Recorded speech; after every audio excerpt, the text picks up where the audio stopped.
Ito kabayan, ito yung ni-repair natin kabayan ha, na bulbo kabayan. Pinaka-importante kabayan, ni-repair na lang natin kabayan kasi maraming tama-tama sa sikanhan. Ito, sikanhan to siya kabayan, maraming tama-tama. Ito i-repair din natin ito. So ito yung tama. So kunti lang yung masilya natin dito lang. Kasi ito pa yung bago, maraming maliliit. So ang mangyari, lahat na masilyahan din kasi yun.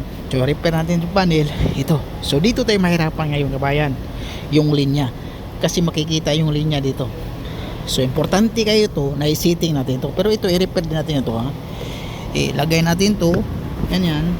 Tapos titingnan natin kung tama ba yung linya niya dito. Pinaka-importante yan kabayan ha, sa latero. Kasi yung mga kantuhan makikita yan siya kabayan.